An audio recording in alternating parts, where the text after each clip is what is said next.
Hello, welcome to my channel Study Learn Classes. आज की इस नए वीडियो में SCERT क्लास 6 विज्ञान विषय का दूसरा अध्याय भोजन के घटक के संपूर्ण नोट्स को हम लोग अध्ययन करेंगे, जो BPSC शिक्षक भर्ती के लिए काफ़ी ज़्यादा इम्पोर्टेंट होगा। अगर इस पूरे नोट्स को एक बार आप रिवीजन कर लेते हैं तो आने वाले TRE 3 में बहुत सारे प्रश्नों को यहाँ से आप सोल्व कर पाइएगा। ये BPSC शिक्षक भर्ती के लिए काफ़ी ज़्यादा इंपॉर्टेंट चैप्टर है, भोजन के अवयव। सो गाइज, इससे पहले यदि आप हमारे चैनल पर पहली बार विजिट किए हैं तो प्लीज़ चैनल को सब्सक्राइब कर बेल आइकन को ऑन कर ले, ताकि आने वाले वीडियो का नोटिफिकेशन आपको मिलता रहे। और मेरे चैनल पर पूरे SCERT को कवर कराने की ये क्षमता रखता है स्टडी लर्न क्लासेस। चलिए इसी के साथ वीडियो को प्रारंभ करते हैं और बारी बारी से संपूर्ण टॉपिक को हम लोग एक नज़र में पढ़ने का प्रयास करते हैं। देखिए, भोजन के अवयव तो पहले चैप्टर में मैंने पढ़ा रखा है, भोजन के फर्स्ट चैप्टर को। अगर उसको नहीं देखे हैं तो जाइए, प्लेलिस्ट में वीडियो है, एक बार आवश्यक देखिए। भोजन क्या होता है इसके बारे में मैंने आपको बताया था कि भोजन से हमें ऊर्जा की प्राप्ति होती है। क्या ऊर्जा की प्राप्ति होती है? अब देखिए, यहाँ पे अगला हमारा टॉपिक है पोषक तत्व। पोषक तत्व क्या होते हैं? तो हमारे शरीर की वृद्धि, विकास एवं स्वस्थ रहने के लिए कुछ आवश्यक अवयव होते हैं। इन अवयवों को हम लोग पोषक तत्व बोलते हैं। इन अवयवों को हम लोग क्या बोलते हैं? पोषक तत्व बोलते हैं। अब देखिए, पोषक के 5 वर्ग हैं। कितने वर्ग हैं? 5 वर्ग हैं। यानी कि भोजन के पोषकों को 5 प्रमुख वर्गों में बांटा गया है। ये 5 प्रमुख वर्ग कौन कौन से हैं, इसको बारी बारी से देखते हैं और इसी से प्रश्न बनता है। पहला रहा हमारा कार्बोहाइड्रेट, दूसरा प्रोटीन, तीसरा वसा, चौथा हमारा विटामिन्स और पांचवा हमारा क्या है? खनिज लवण। तो सबसे पहले इसमें हम समझेंगे कि आखिर कार्बोहाइड्रेट क्या होता है। कार्बोहाइड्रेट क्या होता है? आपको पता है कि कार्बोहाइड्रेट का फार्मूला क्या है? C6H12O6। ये इसका जो है कार्बोहाइड्रेट का ये सूत्र है। तो इसमें कार्बन, हाइड्रोजन और ऑक्सीजन है, एक निश्चित अनुपात में है। क्या है? एक निश्चित अनुपात में है। तो कार्बोहाइड्रेट में कितने तत्व होते हैं? तो 3 तत्व होते हैं, आपके कार्बन, हाइड्रोजन और ऑक्सीजन। तो 3 तत्व रहता है। यहाँ से ऑब्जेक्टिव बन सकता है, इसीलिए इसको याद कर लेंगे हम। अब देखिए, इसमें है इन पोषकों के अतिरिक्त हमारे भोजन में प्रचुर मात्रा में रुक्षांश, जिसे हम आहारी रेशा भी बोलते हैं, तथा जल भी शामिल होते हैं, जिनकी हमारी शरीर को क्या है? आवश्यकता है। अब हम लोग यहाँ से बारी बारी से समझते हैं जो भी पोषक के वर्ग हैं। तो सबसे 1 नंबर में आता है हमारा कार्बोहाइड्रेट। देखिए, कार्बोहाइड्रेट हमारे शरीर के लिए उतना ही महत्वपूर्ण है जितना कि एक कार्य के लिए ईंधन। समझ सकते हैं आप कि जितना कार्य के लिए ईंधन जरूरी है, उतना ही हमारे शरीर के लिए क्या? कार्बोहाइड्रेट ज़रूरी है। क्योंकि आपको पता है कि कार्बोहाइड्रेट से ही हमें ऊर्जा की प्राप्ति होती है, इसलिए हम इसे ऊर्जादायक भोजन भी कहते हैं। अगला हमारा है कि जिस प्रकार ईंधन से कार चलती है, उसी प्रकार कार्बोहाइड्रेट से हमारे शरीर को ऊर्जा प्राप्त होता है, जो हमारे शरीर को दिन प्रतिदिन या दिन भर सक्रिय बनाए रखते हैं। दिन भर क्या करते हैं? सक्रिय बनाए रखते हैं। अगला है कि कार्बोहाइड्रेट में कार्बन, हाइड्रोजन तथा ऑक्सीजन एक निश्चित अनुपात में होते हैं। शर्करा, स्टार्च को ही मंड बोलते हैं, तथा सेलुलोज कार्बोहाइड्रेट के सामान्य प्रकार है। कार्बोहाइड्रेट के कुछ स्रोत, यानी कि किन स्रोतों से हमें कार्बोहाइड्रेट की प्राप्ति होती है? गन्ना हो गया, शकरकंद हो गया, आलू हो गया, आम हो गया, पपीता हो गया, चावल हो गया, मक्का हो गया, बाजरा हो गया, गेहूँ हो गया। तो इन सभी चीज़ों से हमें कार्बोहाइड्रेट की प्राप्ति होती है। अगला हमारा है शर्करा, यानी कि शुगर। इसका सूत्र होता है C12H22O11। यह जो है आपका चीनी का सूत्र है। तो इसमें देखिए, कार्बन, हाइड्रोजन और ऑक्सीजन होता है। इसे साधारण कार्बोहाइड्रेट कहते हैं। इसे क्या बोलते हैं हम लोग? साधारण कार्बोहाइड्रेट भी कहते हैं। यह मीठा होता है। पूछ सकता है कि शर्करा कैसा होता है? तो यह मीठा होता है। ग्लूकोज शर्करा का सरलतम प्रकार है। क्या है? सरलतम प्रकार है। यह शरीर में आसानी से अवशोषित होकर ऊतकों में पहुंच जाता है, वहीं शीघ्रता से टूटकर ऊर्जा देता है। इसलिए रोगी, खिलाड़ी या शारीरिक श्रम करने वाले व्यक्ति को जब ऊर्जा की अतिशीघ्र आवश्यकता होती है, तब उन्हें ग्लूकोज दिया जाता है। क्या दिया जाता है? ग्लूकोज दिया जाता है। अगला हमारा है स्टार्च। स्टार्च को समझते हैं, ये पौधों का जो है संचित खाद्य पदार्थ है। यह पौधों का क्या है? संचित खाद्य पदार्थ है। इसे जटिल कार्बोहाइड्रेट भी कहते हैं। इसे जटिल कार्बोहाइड्रेट भी कहते हैं। पौधे स्टार्च के रूप में ऊर्जा एकत्रित करते हैं। जब हम स्टार्च युक्त पौधे के उत्पादों का सेवन करते हैं तो हमारा पाचन तंत्र इस स्टार्च को ग्लूकोज में परिवर्तित कर विखंडन करता है। क्या करता है? विखंडन कर देता है। यह ग्लूकोज रक्त में अवशोषित होकर हमें ऊर्जा प्रदान करता है। अब हमको यहाँ से एक वन लीनियर प्रश्न तैयार हो रहा है कि 1 ग्राम कार्बोहाइड्रेट में 4 किलो कैलोरी ऊर्जा की प्राप्ति होती है।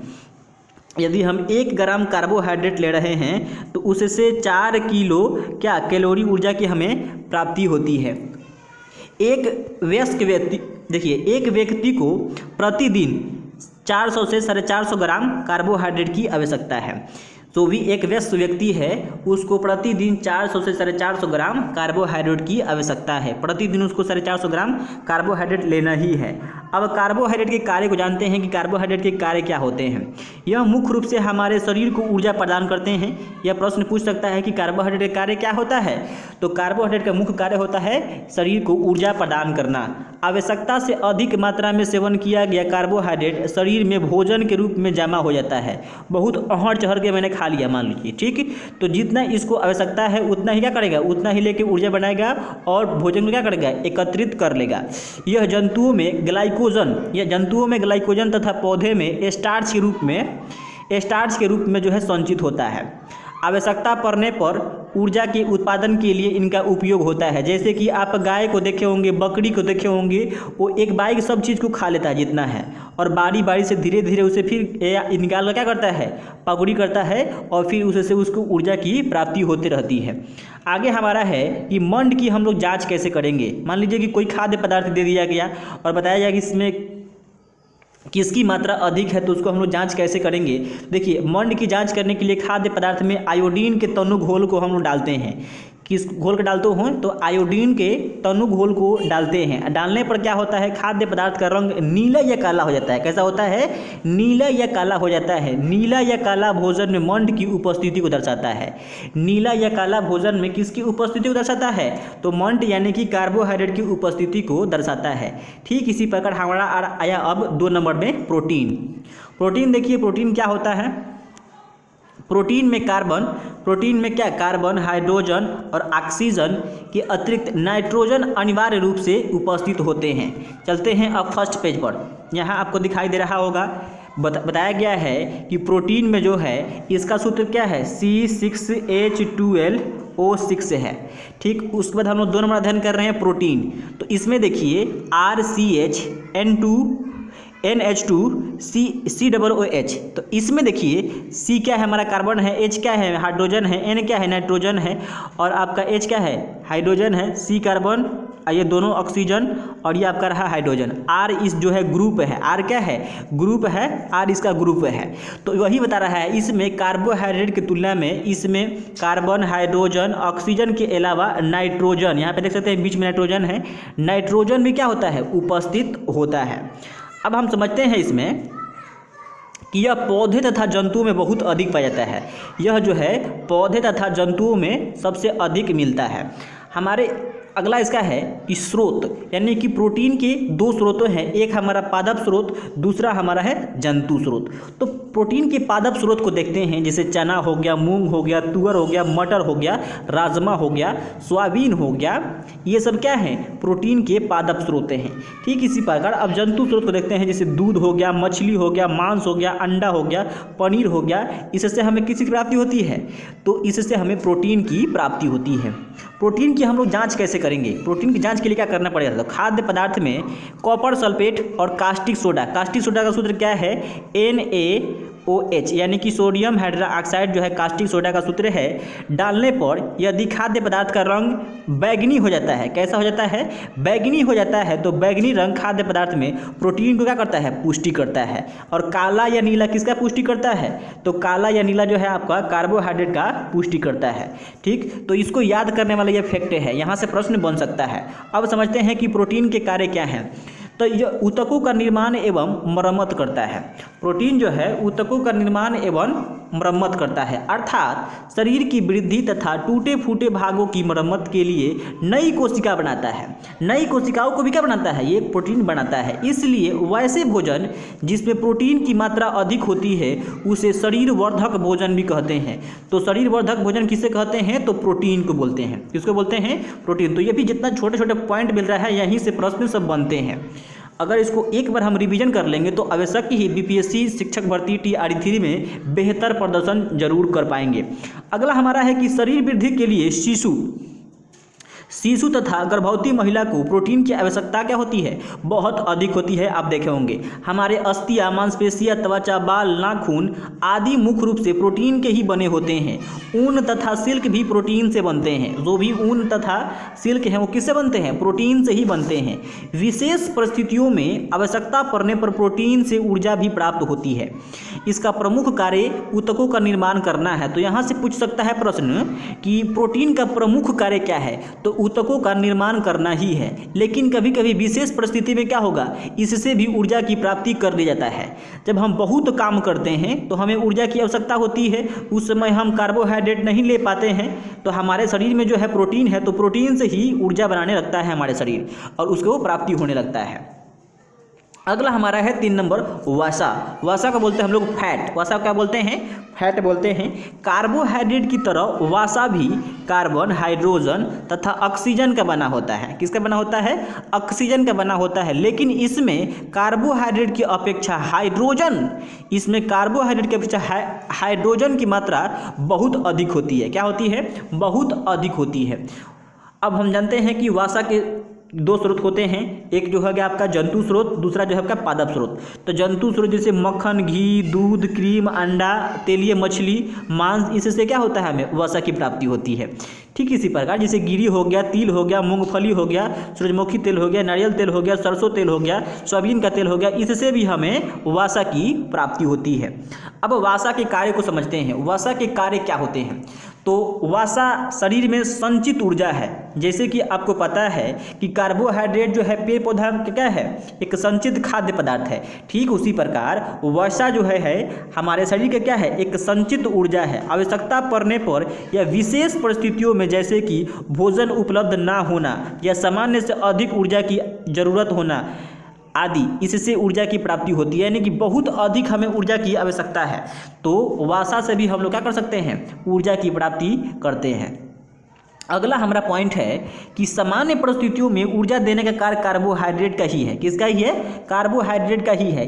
इसलिए ऐसे भोजन जिसमें कार्बोहाइड्रेट तथा वसा ज़्यादा होते हैं उसे ऊर्जादायक भोजन कहते हैं। उसे क्या बोलते हैं, ऊर्जादायक भोजन कहते हैं। कार्बोहाइड्रेट की तुलना में वसा से हमें दुगनी ऊर्जा मिलती है। कितना मिलती है, दुगनी। मान लीजिए कि इससे हमें क्या 4 किलो कैलोरीग्राम ऊर्जा मिल रहा है, 4 किलो कैलोरी ऊर्जा मिल रहा है, तो हमें वसा से वही जो है 9 या 8 किलो कैलोरी ऊर्जा हमें प्राप्ति होगा। अगला हमारा नोट में चलते हैं। नोट में क्या है, यो याद करने वाला फैक्ट है कि 1 ग्राम कार्बोहाइड्रेट में 4 किलो कैलोरी ऊर्जा प्रदान करता है। कितना करता है, 4 किलो कैलोरी ऊर्जा जो है प्रदान करता है। अगला है कि 1 ग्राम प्रोटीन में हमें कितने किलो, तो सेम टू सेम इसमें भी 4 किलो कैलोरी ऊर्जा जो है प्रदान करता है। 1 ग्राम वसा में हमें 9 किलो कैलोरी ऊर्जा मिलती है। तो वही बताया मैंने कि कार्बोहाइड्रेट की तुलना में क्या होता है, वसा में जो है दुगनी आपको ऊर्जा मिलती है। एक वयस्क व्यक्ति को प्रतिदिन 400 से 450 ग्राम कार्बोहाइड्रेट की आवश्यकता होती है। अब देखते हैं कि हमारे एक वयस्क व्यक्ति को प्रतिदिन शरीर के भार के प्रति किलोग्राम के लिए 1 ग्राम प्रोटीन की आवश्यकता होती है। कहने का अर्थ है कि यदि आपका वजन 10 केजी है तो प्रतिदिन आपको 10 ग्राम प्रोटीन की आवश्यकता है। यदि आपका वजन जो है 50 केजी है तो प्रतिदिन आपको 50 ग्राम प्रोटीन की आवश्यकता है। अगला 3 नंबर हमारा है इसमें कि एक वयस्क व्यक्ति को प्रतिदिन 30 ग्राम, कितना, 30 ग्राम वसा की आवश्यकता होती है। अगर हम 50 ग्राम ले लें तो क्या होगा, तो हमारे शरीर जो है अधिक जो है मोटापन हो जाएगा। क्या हो जाएगा, मोटापन हो जाएगा। अगला है हमारा है विटामिन। अगला क्या है हमारा, विटामिन। इससे बहुत सारे प्रश्न पूछे गए हैं कॉम्पिटिटिव एग्जाम में और खासकर बीपीएससी शिक्षक भर्ती 2 में भी यहाँ से प्रश्न पूछा गया था। तो इसको समझते हैं विटामिन क्या होता है। देखिए हमारे शरीर को सभी प्रकार के विटामिनों की अल्प मात्रा में आवश्यकता होती है। विटामिन रोगों से हमारे शरीर को रक्षा करते हैं। हमारे शरीर को क्या करते हैं? रक्षा करते हैं। हमारी आँखों, हड्डियों, दांतों, मसूड़ों को स्वस्थ रखने में भी विटामिन सहायता करते हैं। विटामिन का संश्लेषण मनुष्य या अन्य जंतुओं के शरीर में नहीं हो पाता है।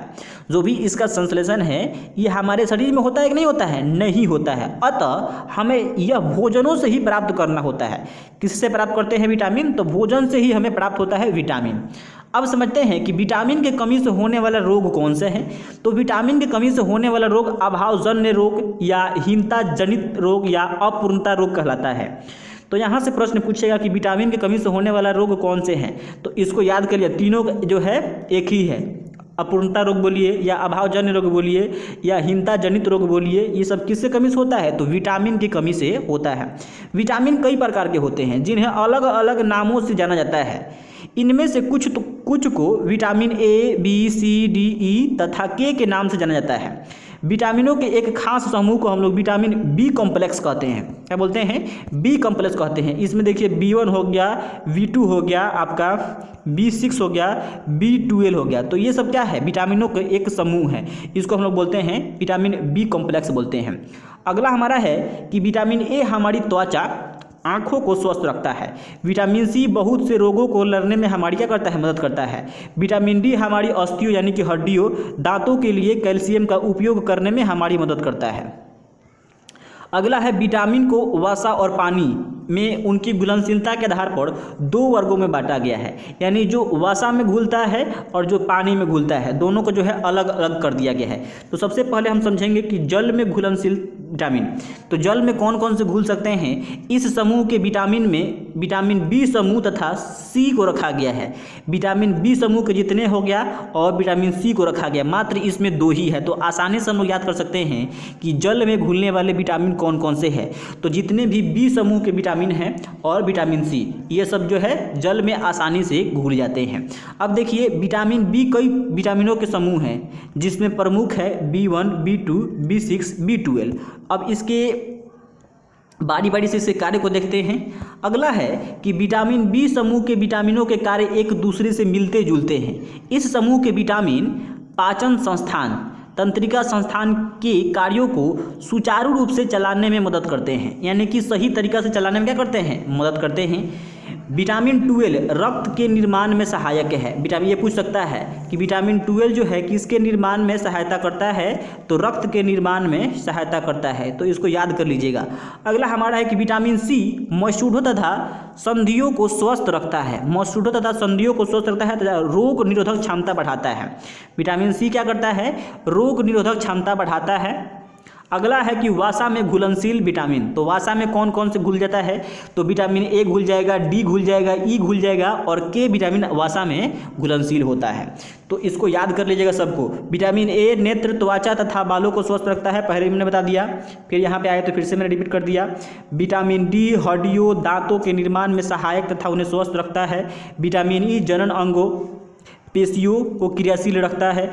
विटामिन के रक्त को जमाने में सहायता करता है, यानी कि थक्का बनाने में सहायता करता है। अगर आपके शरीर में विटामिन के की कमी है तो मान लीजिए कि आपका शरीर कहीं से कट गया, फट गया, तो जल्दी क्या होगा? रक्त नहीं बंद होगा, यानी कि रक्त का स्राव जो है हमेशा के लिए चलता ही रहेगा, निकलता ही रहेगा आपके शरीर से।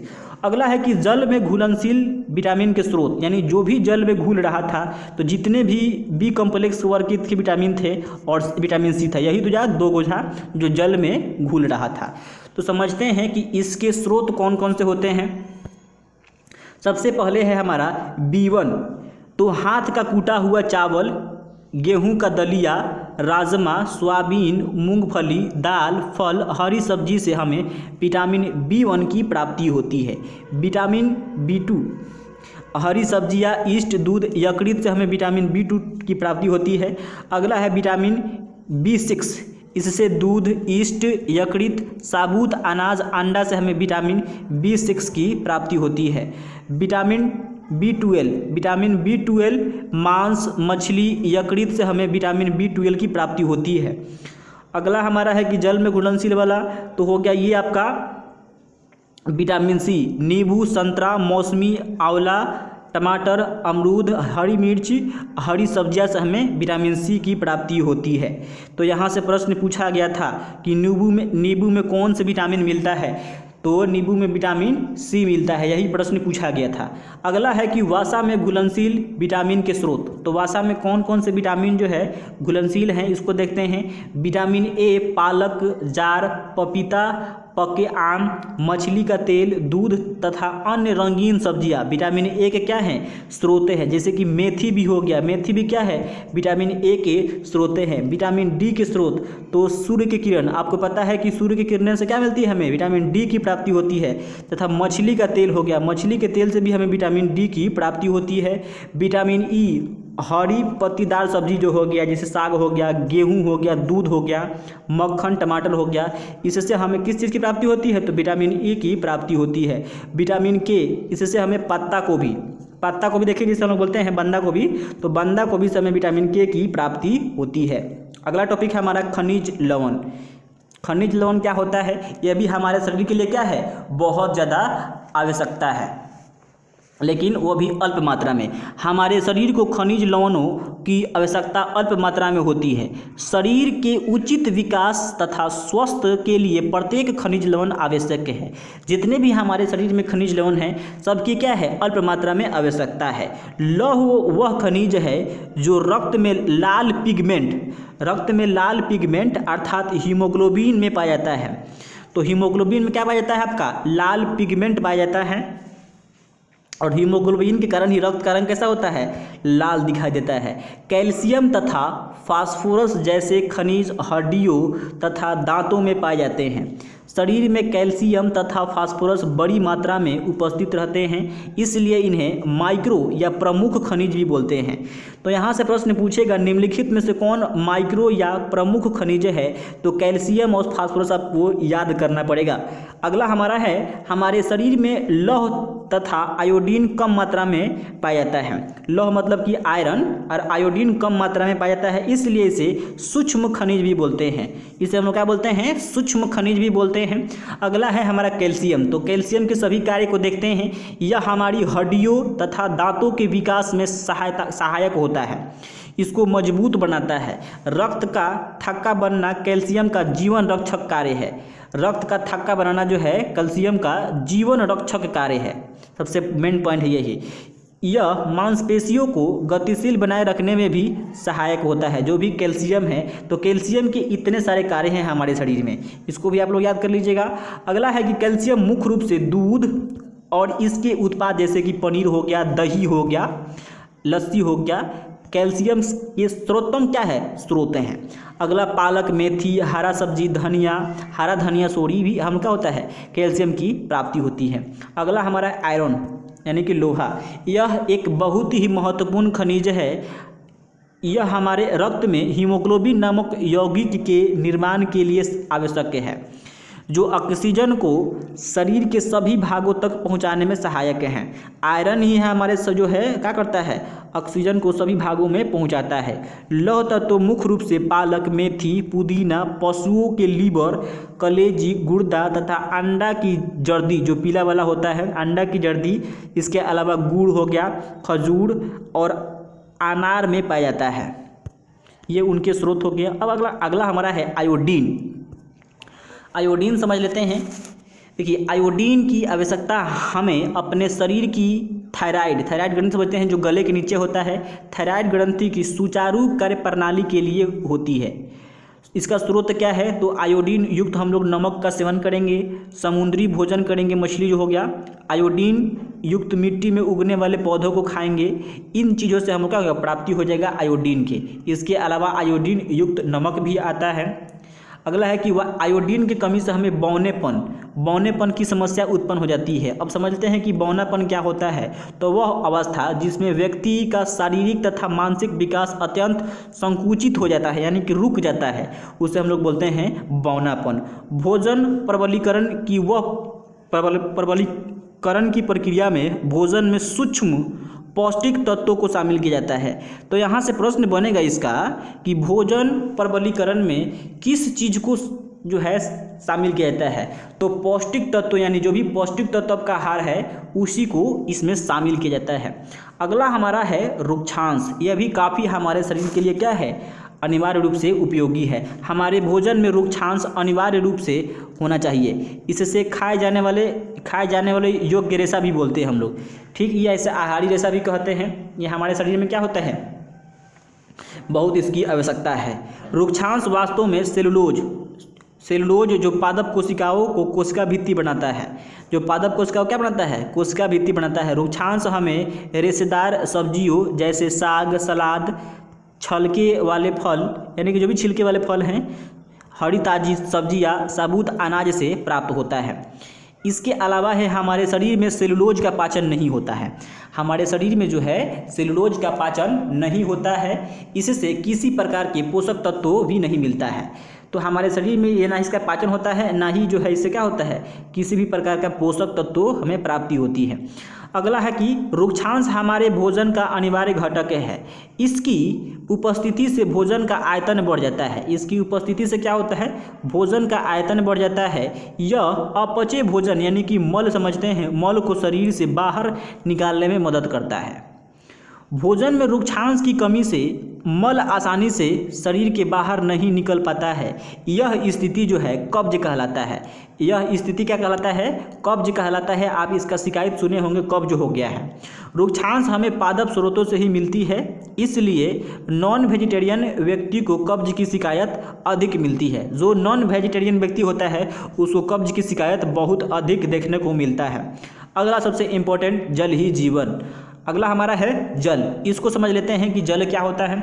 हमारे शरीर में पाए जाने वाले विभिन्न पदार्थों का करीब 60 से 70% भाग जल का है। 60 से जितने भी हमारे शरीर में पदार्थ हैं वो भी उसमें से 60 से 70% भाग किसके हैं, जल के हैं। हमें प्रतिदिन 2 से 3 लीटर जल की आवश्यकता है। प्रतिदिन हमें 2 से 3 लीटर जल लेना चाहिए। अगला हमारा है कि जल के कार्य। तो जल अपचे भोजन तथा शरीर के कचरे पदार्थों को शरीर से बाहर निकालने के लिए अत्यंत आवश्यक है। जल सबसे प्रमुख घोलक है। तो सबसे प्रमुख घोलक कौन है, तो यहाँ से ऑप्शन में दे देगा किरासन तेल, डीजल, आपका दूध, पानी। तो इसमें क्या हो जाएगा, आपका पानी जो है सबसे प्रमुख घोलक हो जाएगा। अगला हमारा है कि शरीर में होने वाले सभी जैव रासायनिक प्रतिक्रियाएं जलीय माध्यम में ही होती है। जितने भी हमारे शरीर में जैव रासायनिक क्रियाएं हैं वो सब किस माध्यम में होती है, जलीय माध्यम में ही होती है। किसी कारण शरीर से अधिक जल निकल जाने की स्थिति को हम लोग क्या बोलते हैं, निर्जलन बोलते हैं। क्या बोलते हैं, निर्जलन बोलते हैं, या डायरिया भी बोलते हैं हम उसको। अगला हमारा है कि संतुलित आहार। तो सबसे पहले इसमें समझेंगे कि आहार क्या होता है। तो सामान्यतः पूरे दिन में जो कुछ भी हम खाते हैं उन्हें आहार कहते हैं। हमारे शरीर की वृद्धि और अच्छे स्वास्थ्य को बनाए रखने के लिए हमारे आहार में वे सभी पोषक तत्व उचित मात्रा में होना चाहिए जिसकी हमारी शरीर को क्या है, आवश्यकता है। कोई भी तत्व ना ज़्यादा हो और ना कम। इसके अलावा हमारे शरीर में पर्याप्त मात्रा में रुक्षांश तथा जल भी होना चाहिए। हमारे शरीर में जो है पर्याप्त मात्रा में रुक्षांश तथा जल भी होना चाहिए। इस प्रकार कि आहार को हम लोग क्या बोलेंगे, संतुलित आहार बोलेंगे, यानी कि सभी की मात्रा होना चाहिए। इसके अलावा एक और यहाँ से छोटा सा परिभाषा है कि वैसा भोजन जिसमें अच्छे स्वास्थ्य को बनाए रखने के लिए आवश्यक सभी पदार्थ जैसे कि कार्बोहाइड्रेट, प्रोटीन, वसा, विटामिन, खनिज, लवण, रुक्षांश तथा जल समुचित अनुपात और मात्रा में हो, उसे हम लोग संतुलित आहार कहते हैं। इसी प्रकार देखिए अब यहाँ से एक महत्वपूर्ण फैक्ट निकल के आ रहा है कि कई सब्जियों एवं फलों को पकाते समय विटामिन सी नष्ट हो जाते हैं। हमारे भोजन में वसा की मात्रा अत्यधिक मोटेपन का कारण बनाती है। किसका कारण बनाती है, मोटेपन का कारण बनाती है। अभावजन्य रोग क्या होता है, देखिए किसी कारणवश से अभावजन्य रोग हो जाता है, इसको समझ लेते हैं। अभावजन्य रोग वह रोग जो लंबी अवधि तक पोषक तत्वों के अभाव के कारण होता है उसे अभावजन्य रोग कहते हैं। अगला हमारा है कुपोषण। अगला क्या हमारा, कुपोषण।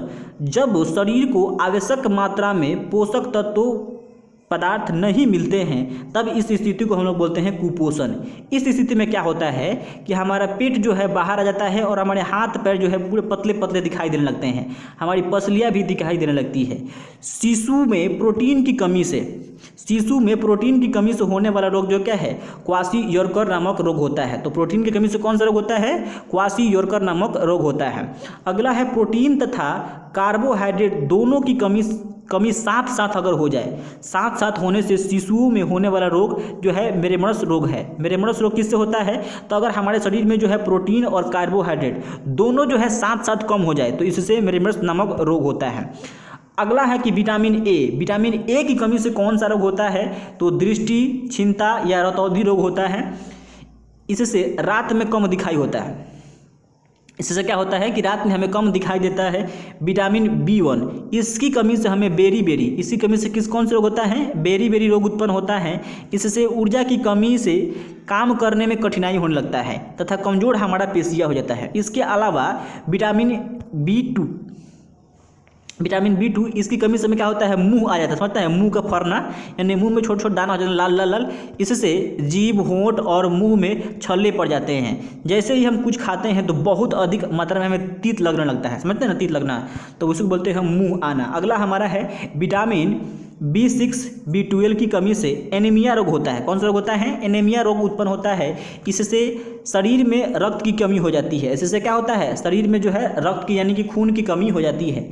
विटामिन सी की कमी से हमें एस्कॉर्बी नामक रोग उत्पन्न होता है। इससे मसूड़ा जो भी होता है, मसूड़ा वो फूल जाता है तथा इससे रक्त निकलने लगता है, घाव जल्दी नहीं भरता है। इसका क्या है, मुख्य लक्षण है विटामिन सी का। अगला हमारा विटामिन डी। तो विटामिन डी जो है हमें सूर्य के किरण से मिलती है, आपको पता है। तो विटामिन डी की कमी से हमें रिकेट्स नामक रोग उत्पन्न होता है। इससे अस्थियों का हो जाता है, कमजोर हो जाता है एवं मुलायम होकर मुड़ जाता है।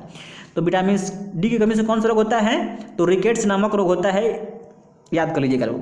अगला है विटामिन ई की कमी से हमें जनन क्षमता में क्या होती है, कमी आ जाती है एवं पेशियाँ कमजोर हो जाता है, जिससे जनन अंगों तथा पेशियाँ सुचारू रूप से काम नहीं करता है। अगला है विटामिन के। विटामिन के की कमी से रक्त का थक्का, पहले बता चुके हैं कि विटामिन के की कमी से क्या होता है, रक्त का थक्का नहीं बनता है, यानी कि खून जो भी आपका शरीर से निकल रहा है उसका स्राव जो है जल्दी बंद हो भी नहीं करता है, जिससे शरीर के किसी भाग कटने फटने से रक्त का स्राव जल्दी बंद नहीं होता है। अगला है कि कैल्शियम की कमी से रिकेट्स तथा दंत क्षय होता है, जिससे हड्डियाँ और दांत क्या होता है, कमजोर हो जाते हैं। अगला है कि फास्फोरस की कमी से रिकेट्स तथा दंत क्षय होता है, जिससे हड्डियाँ एवं दांत क्या हो जाता है, कमजोर होता है। सेम टू सेम है। अगला हमारा कि आयोडीन की कमी से हमें घेंघा रोग, ये प्रश्न पूछा जा चुका है कि आयोडीन की कमी से हमें कौन सा रोग होता है, तो घेंघा रोग होता है, जिससे गले की ग्रंथियाँ यानी कि थायराइड जो भी हमारा ग्रंथि है वो फूल जाता है तथा व्यक्ति जो है मंद बुद्धि का शिकार हो जाता है। लोहे की कमी से कौन सा रोग होता है, यानी कि आयरन की कमी हमारे शरीर में हो जाए तो हमें एनीमिया रोग हो जाता है। इसमें क्या होता है, हमारे शरीर में जो है खून की कमी हो जाती है। सोडियम एवं पोटेशियम ये भी हमारे शरीर में पाए जाते हैं। इसकी कमी से मिचली समझते हैं, मिर्गी आना, ठीक, उल्टी हो गया, इसी को हम लोग मिर्गी आना या उल्टी होना, ये जो सोडियम और पोटेशियम की कमी से होता है, जिससे शरीर क्या देता है, हमारा चक्कर देता है। तो पूरे इस भोजन के घटक को हम लोग आसानी से समझ लिए। अब इसके हम MCQ प्रश्न को लेकर आएंगे अगले वीडियो में। तो सो गाइस, अगर आपको वीडियो अच्छा लगा है तो प्लीज़ चैनल को सब्सक्राइब कर लीजिए और अपने मित्र के पास भी जरूर शेयर कीजिएगा। तब तक मिलते हैं अगले वीडियो के साथ, तब तक के लिए धन्यवाद।